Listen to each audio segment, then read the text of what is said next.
In this video, we're going to try and understand why Russia launched a full-scale military attack on Ukraine and what story or narrative is being passed on to other countries in the world. Let me begin this video by saying this statement.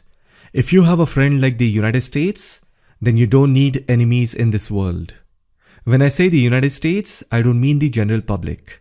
I mean the United States democratic government and US deep state. And today in this Russia-Ukraine war, we can clearly see what I mean. The United States is only doing talks. They are not helping Ukraine. War has started. There is not even a single American soldier in Ukraine. All that we are hearing is America and European countries putting sanctions after sanctions on Russia. Just think for a moment. Don't you think Russia has done the calculations? If Western power put economic sanctions on Russia, don't you think Russia already knows that? And that will affect the country's economy. Don't you think Russia knows that? Even then, Russia sent troops to Ukraine. So in this video, we're going to analyze this whole scenario. First of all, don't get carried away by the Western media's conclusion. Don't form any conclusion based on media reporting. This issue is much deeper and it is personal for Russia. It is about securing Russia's national interest. If I have to summarize this issue, it is all about Russia securing and protecting its territory or motherland versus NATO expansion. The reason Russia attacked Ukraine is because it does not want the United States and NATO installations and weapons, including nuclear weapons, anywhere near the Russian border. Whether you agree with Russia or not, Putin has a reason. If you remember, the United States and NATO did the same thing in Turkey while attacking Syria. Before 2013, the headquarters of NATO Allied Air Command for Southern Europe was in Izmir, Turkey. The United States gave some 90 B-61 nuclear bombs to Turkey, which are also right now there at the Incirlik Air Base. These bombs were kept there in case of any nuclear conflict. And of course, their use requires the approval of NATO. Don't you think Russia is aware of it? In fact, Russia was supporting Syrian President Bashar al-Assad. So today, if United States and NATO forces have eyes on Ukraine, do you think Russia will not do anything about it? If tomorrow American weaponry arrives in Ukraine, Moscow is 35 minutes away if you want to use Tomahawk rockets. And suppose if you want to use hypersonic missiles, Moscow is just 5 minutes away from Ukraine. Russia from day one has been saying to the United States and NATO to stay away and do not interfere in Ukraine. The problem that you see in the eastern part of Ukraine, that is in the Donbas region, it is happening since 2014. It is now 8 years. Again, I will repeat what I said in my previous video. If Russia wanted to attack or invade the eastern part of Ukraine, it would have done it long back. The reason why Russia attacked now is that the United States and European Union countries did not listen to Russia's demand. The United States lives on the other side of the ocean. It practically has no threat to its territory from any big country. But if you see, the United States goes around everywhere in the world and creates conflict. Do you think that is correct? Russia had a very simple demand. Just stay away from Ukraine, that's it. But no, the West had to interfere. Even Ukraine joined the bandwagon. And now Ukraine is all alone. Nobody is coming to help them. All these Western countries are just doing talks. Meetings after meetings, giving media interviews, asking the world to pray and whatnot. So the real problem of this war is the United States. And then few European countries also supported the United States. Because initially, Germany and few other Euro countries were not aggressive towards Russia.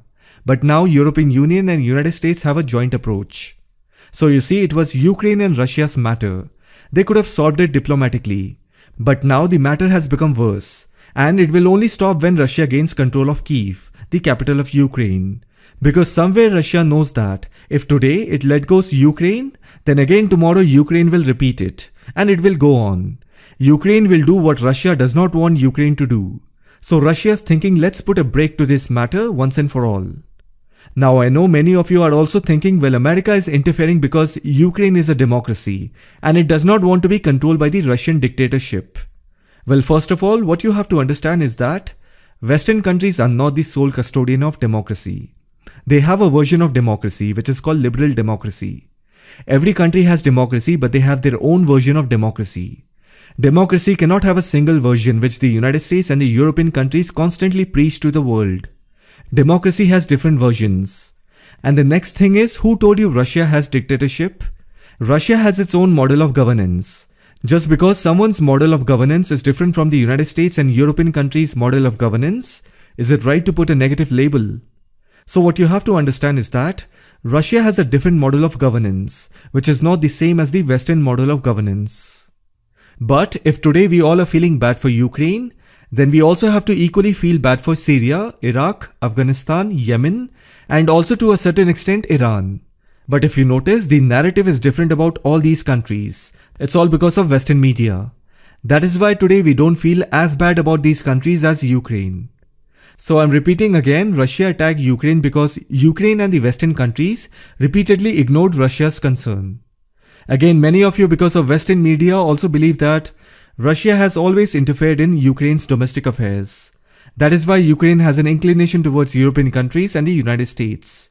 Now my question to you is, do you think if Ukraine allies with the United States and other European countries for support, do you genuinely believe in your heart to heart, do you believe Ukraine can remain sovereign? No, it cannot. That means Ukraine cannot remain sovereign country as long as US and Russia exist. Then what do you think Ukraine should do? Ukraine should adopt the policy of non-alignment, like how India does. Of course, India is also right now in a tight spot. But the point is, until a country gains international reputation, it should always follow the policy of non-alignment. And now again many of you will say, Ukraine always wanted to be an independent country, but Russia does not allow Ukraine to be one. But again, that is also not fully true. Notice I said not fully true. Of course, we have to agree that Russia has some influence on Ukraine. That is natural, right? 30 years ago, it was all one country. Plus, ethnically, Ukrainians and Russians are very mixed. There is very little difference in their cultures. But then look at it this way. Russia has always helped Ukraine. From 1991 to 2013, Russia has given massive subsidies to Ukraine, which is estimated around $250 billion. Then Russia has also waived off Ukrainian debts, which were accumulated during the Soviet era. And if you see the other way, Ukraine has made many attempts to cheat Russia, sometimes in the form of stealing gas. Russia used to give gas at a subsidized rate so that the Ukrainian government could pass on the benefit to the domestic consumers, who are old pensioners. There are many old people in Ukraine who are poor. They don't have that much of money, and they were once part of the Soviet culture. Plus, many of them are also Russian speaking. So instead of giving gas at a subsidized price to the domestic consumers, it was resold to industrial enterprises. And then Ukraine also did not return some of the Soviet assets that were allocated to Russia, which were part of the commitments before Ukraine gained independence. So if you consider all these things, then somewhere Russia also feels betrayed and cheated by Ukraine. I'll give a similar example in the Indian context. When Pakistan was separated from India in 1947, even India gave a lot of resources and money to Pakistan. But what did India get in return? Betrayal. India fought 4 wars against Pakistan. Now I am not replacing Ukraine with Pakistan. I'm just giving you an example to understand when a small country gets separated from a big country and starts working against the parent country's interest, and surprisingly both in Ukraine's and Pakistan's context, it was always the United States. Why do you think India never took back the POK region till now? It was always the fear of American interference. Anyhow, again in 2014 Euromaidan protest, which was basically a coup, it was sponsored by the United States and European countries. So don't say that Ukraine is a sovereign country. Its fate either lies in the hands of Russia or the West. Sovereign is a fancy word that is used quite often, just like the word peace. Plus, if you see at the face value, United States has always given assurance to Russia that they will not expand towards the Russian borders. But still, the United States used to interfere in the affairs of Central and Eastern European countries in the name of development and democracy by giving foreign aid. But then it turned out everything was the opposite. So the real war is between the West and Russia. Ukraine is the springboard through which the US wanted to threaten Russia militarily. And before anyone knew, Russia attacked Ukraine, and now they are heading to the capital city of Kyiv. What did the United States do apart from talking to the press? They should have helped Ukraine. Sanctions don't help, because sanctions are only good if monitored. There are many channels of doing business, and there is always some country which is willing to trade for cheaper import. Can the West monitor everything in the world? Let me explain to you what sanctions are. Suppose you have a big house, and you tell your child not to step out of the house. But can you keep an eye 24 hours on every corner of the house? There are many ways of getting out of the house. Similarly, just putting sanctions is not good enough. You also have to monitor it and see to it that your sanctions are being followed. There are many channels through which countries can do trade without even letting anyone know. And furthermore, we don't see Russia trembling or breaking any sweat listening to these sanctions. That means Russia has proper plans. And one more thing you also have to understand is that US sanctions will also hurt the European economy. Europe depends on Russia for almost 40% of its energy supply. That is why you see oil prices are all-time high. So I believe Russia is self-dependent. In Hindi we call it Atmanirbhar. Plus, Russia also knows that if the West collectively does not want to listen to Russia's demand and wants to put sanctions, and if they can bear the consequences of that, then why does Russia have to be so worried? Everybody will suffer. So you have to understand that if the United States wants to build military bases in Ukraine in the name of NATO, then obviously Ukraine will have American troops, artillery, and missile defense systems which are going to be literally minutes away from Russia. Then what do you expect from another superpower? And one more thing that I want you to remember is that it was the Democratic Party under Obama who organized the Euromaidan coup. Even at that time, they did not send NATO forces to help Ukraine when Russia was taking over Crimea. Now what will happen is, as far as I can understand, Russia will take over Kyiv, and regarding the Donbas region, Putin will conduct referendums in Donetsk and Luhansk to determine what the people who live in those regions want to do. And since we know that the majority of the residents are Russian ethnic, they will vote for Russia, and that is how Putin will justify the intervention. And then, as you know, America and its allies will reject the validity and outcome of the referendum because that will suit their political ambition to restrict the economic development of Russia. But at the same time, there will be many other countries that will accept the outcome, and then some countries will be neutral about it. And that's how everything will be back to normal. In the end, I just want to quickly add a few more points. Do you remember when did the communist ideology take over the Soviet Union? It was in 1917. The 10 years from 1917 to 1927, the Russian Empire saw a radical transformation into a socialist state. And then in 1922, the Soviet Union started. So from 1917 to 1922, it was Soviet Russia, and after 1922 till 1991, it was the Soviet Union. And before 1917, it was the Russian Empire, and Nicholas II was the last emperor of the Russian Empire, which had a massive extension across Eurasia since 1721. So basically in 1917, there was a Russian civil war, where the Bolsheviks took control. Who were the Bolsheviks? They were far leftist, Marxist followers, and their founder was Vladimir Lenin. Anyhow, I'm not going to make this a history lesson. Perhaps I'll make a separate video on the history of the Soviet Union. Anyways, the point that I'm trying to make is that it was in 1917 when communists gained control over Soviet Russia, and their aim was to destroy capitalism and create a socialist society. The thing about communism is that they don't believe in culture, religion, or in the idea of the nation. So naturally Lenin, Stalin, then Nikita Khrushchev, Boris Yeltsin, all of them destroyed the Russian culture, the nationalist sentiments, and did not do anything to revive it. And then in 1991, when the Soviet Union collapsed, 15 republics which together formed the Soviet Union all got separated. The Western countries started preaching to the world that they have completely destroyed the Soviet Union. They have created a new history. The end of the Cold War was seen as a victory of democracy over communism.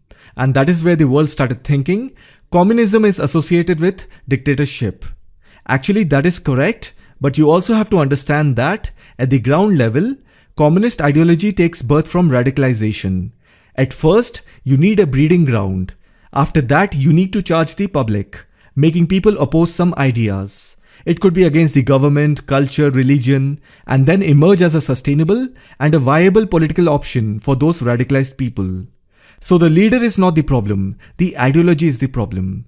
That is why communist ideology does not care about territorial boundaries. Two groups of people living in a separate country can have similar views if they are communists. That is why you will see the same ideology in worker unions, employee unions, railway unions. Wherever there is union, you will get hints of communist ideology.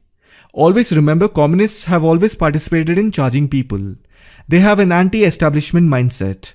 They will tell you things like you are poor because that person is rich.